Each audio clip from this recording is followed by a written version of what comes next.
코로나로 어둠에 갇힌 일상을 뚫고 2022년 이민년 새해가 밝아온다. 호랑이 중에서도 검은 호랑이 해다.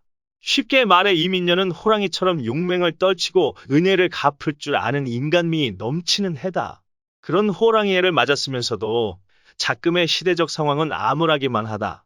코로나 역병이 언제 끝날지 아무도 모른다는 점에서다. 백신과 부스터 샷을 맞으면 잠잠해질 거라는 기대와 희망 속에 버텨왔지만 그렇게 믿었던 백신 접종도 별반 효험이 없다. 이대로라면 3개월에 한 번씩 백신을 맞아야 할지도 모르겠다는 조롱 섞인 비난이 확산되고 있다. 이름도 생소한 오미크론이란 변이 바이러스가 판을 치면서 자연스레 신조어가 생겨나고 있다. 무기력함과 변화없는 일상의 지루함을 느끼는 권태기의 앞글자를 바꾼다. 런태기, 공태기, 집태기, 회태기 등을 말한다. 공보를 예로 들어보자. 공무원 자격증 시험부터 입시를 준비하는 학생들은 이렇게 말한다. 인터넷 강의 듣는데 집중이 안 된다. 공택이 온 건가요? 라고 호소한다. 옆자리에서 열공하거나 서로를 위로하는 친구가 없거나 경쟁자를 대면할 수 없다 보니 자연스레 동기부여란 없어진 지 오래다.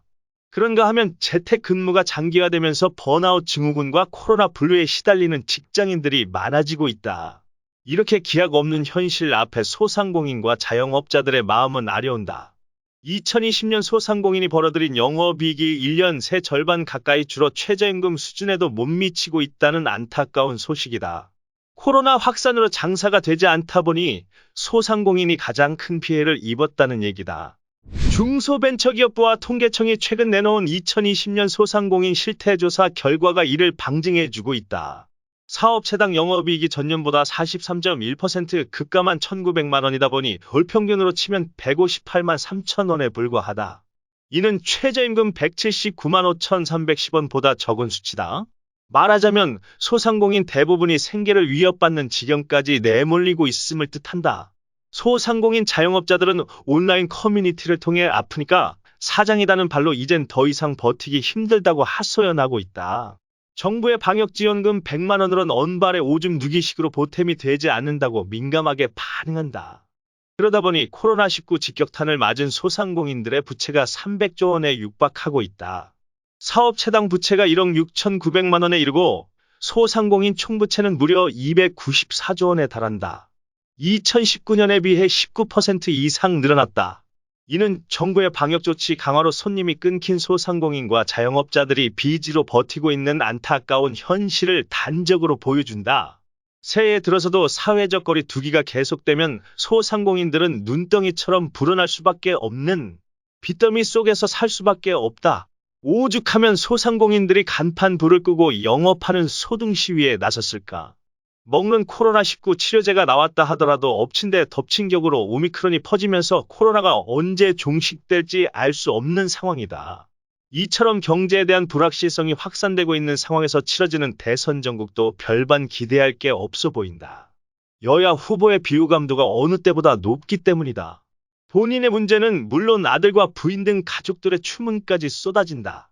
찍고 싶은 후보가 없다. 는 한숨이 절로 나온다.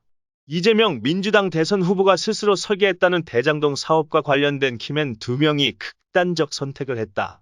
국민적 의혹은 더 커질 수밖에 없다. 그런데도 검찰은 설계자를 피해가는 비상식적 수사 행태를 이어가고 있다. 특검을 통해 진실을 규명하자고 하면서도 이런저런 핑계를 댄 채 차일피일 미루고 있다. 부동산과 조세 관련 정책은 표가 되지만 특검은 표를 잃는다고 생각하기 때문이 아닐런가 싶다. 여기에 아들의 도박 연루설과 입시비리 의혹이 겹치면서 난타전으로 치닫고 있다. 공수처마저 언론 및 정치인 사찰에 나서고 비상식적이고 편향된 수사 행태로 인해 이스나 마나한 조직으로 변질돼가고 있다. 이것도 모자라 이번 대선은 진흙탕 선거를 넘어 죽기 살기식 네거티브로 치닫고 있다. 정책 대결이 사라진 것은 이미 오래다. 여야 진영은 연일 상대 후보와 그 가족들을 향해 말로 옮기기 민망한 적대적 메시지들을 쏟아내고 있다. 윤석열 국민의힘 대선 후보 부인 김건희 씨의 허위 경력 및 이력에 대한 사과는 실속성과 구체성 그리고 진실성 측면에서 유권자들의 표심을 파고들기엔 역부족이었다. 이를 지켜보면서 한 정치인은 여야 후보 공이 애시당초 대통령 후보가 되겠다는 의지가 있었는지 의구심이 든다고 지적했다. 이재명의 능력과 윤석열의 공정이 충돌하는 대선 과정에서 이런 정치권의 비상식적 현상에 국민들은 혼란스럽고 짜증이 난다. 하지만 우리와 후손이 살아갈 내 나라를 지키고 구하는 것은 결국은 주권자인 국민의 몫이다. 정권 유지를 원한다면 여당 후보를, 정권 교체를 원한다면 야당 후보를 선택해야 하는 갈림길에 있다. 작금의 현실이 코로나로, 경제적 어려움으로, 비호감 후보들의 선거 행태로 지닫고 있다.